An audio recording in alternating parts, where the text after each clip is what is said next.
आषाढ़ मास के कृष्ण पक्ष की एकादशी को योगिनी एकादशी कहते हैं। योगिनी एकादशी का उपवास रखने से समस्त पापों का नाश होता है तथा इस लोक के सभी सुख भोग कर परलोक में मुक्ति मिलती है।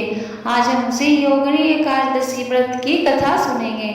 वीडियो में आगे बढ़ने से पहले अगर आप चैनल को सब्सक्राइब नहीं किए हैं तो प्लीज चैनल को आप सब्सक्राइब कर लें। योगिनी एकादशी व्रत कथा महाभारत काल की बात है। एक बार धर्मराज युधिष्ठिर ने भगवान श्री कृष्ण से कहा, हे त्रिलोकीनाथ, मैंने ज्येष्ठ माह के शुक्ल पक्ष की निर्जला एकादशी की कथा सुनी।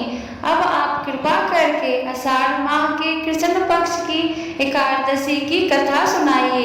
इस एकादशी का नाम तथा महात्म्य क्या है, सो अब मुझे विस्तार पूर्वक बताएं। श्री कृष्ण ने कहा, हे पांडु पुत्र, आषाढ़ माह के कृष्ण पक्ष की एकादशी का नाम योगिनी एकादशी है।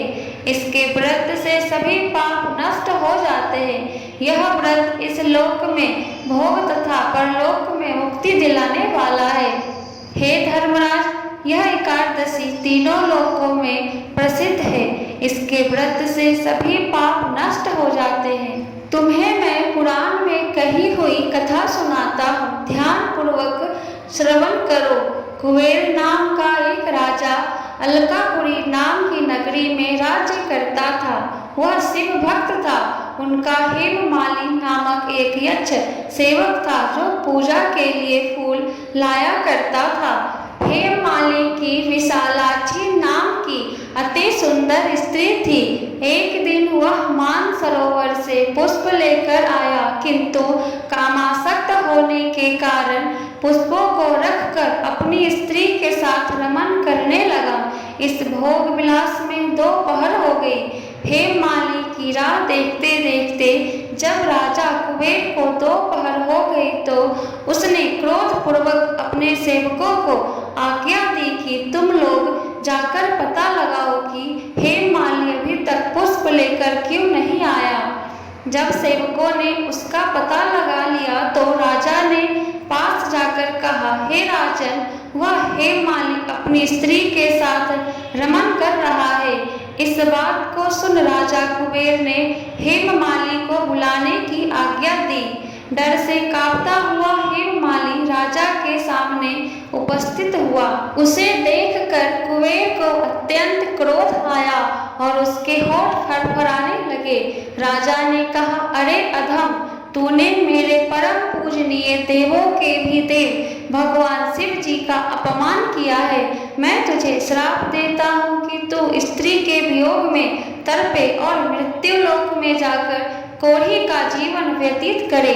कुबेर के श्राप से वह तत्क्षण स्वर्ग से पृथ्वी पर आ गिरा और कोढ़ी हो गया। उसकी स्त्री भी उससे बिछड़ गई। मृत्यु लोक में आकर उसने अनेक भयंकर कष्ट भोगे, किंतु शिव की कृपा से उसकी बुद्धि मलिन न हुई और उसे पूर्व जन्म की भी सुध रही। अनेक कष्टों को भोगता हुआ तथा अपने पूर्व जन्म के कुकर्मों को याद करता हुआ वह हिमालय पर्वत की तरफ चल पड़ा। चलते चलते वह मार्कंडेय ऋषि के आश्रम में जा पहुंचा। वह ऋषि अत्यंत वृद्ध तपस्वी थे। वह दूसरे ब्रह्मा के समान प्रतीत हो रहे थे और उनका वह आश्रम ब्रह्मा की सभा के समान शोभा दे रहा था। ऋषि को देखकर हेममाली वहां गया और उन्हें प्रणाम करके उनके चरणों में गिर पड़ा। हेममाली को देखकर मार्कंडेय ऋषि ने कहा, तूने कौन से निकृष्ट कर्म किए हैं जिससे तू कोढ़ी हुआ और भयानक कष्ट भोग रहा है। महर्षि की बात सुनकर हेममाली बोला, हे मुनिश्रेष्ठ, मैं राजा कुबेर का अनुचर था। मेरा नाम हेममाली है। मैं प्रतिदिन मानसरोवर से फूल लाकर शिव पूजा के समय कुबेर को दिया करता था। एक दिन पत्नी सहवास के सुख में फंस जाने के कारण मुझे समय का ज्ञान ही नहीं रहा और दोपहर तक पुष्प न पहुंचा सका। तब उन्होंने मुझे श्राप दिया कि तू अपनी स्त्री का वियोग और मृत्यु लोक में जाकर कोढ़ी बनकर दुख भोग। इस कारण मैं कोढ़ी हो गया हूँ तथा पृथ्वी पर आकर भयंकर कष्ट भोग रहा हूँ। अतः कृपा करके आप कोई ऐसा उपाय बतलाएं जिससे मेरी मुक्ति हो।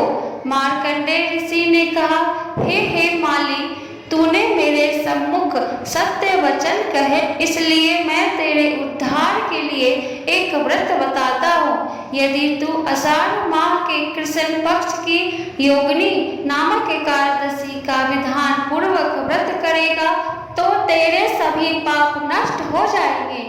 महर्षि की वचन सुन हेममालिनी अति प्रसन्न हुआ और उनके वचनों के अनुसार योगिनी एकादशी का विधान पूर्वक व्रत करने लगा। इस व्रत के प्रभाव से अपने पुराने स्वरूप में आ गया और अपनी स्त्री के साथ सुखपूर्वक रहने लगा।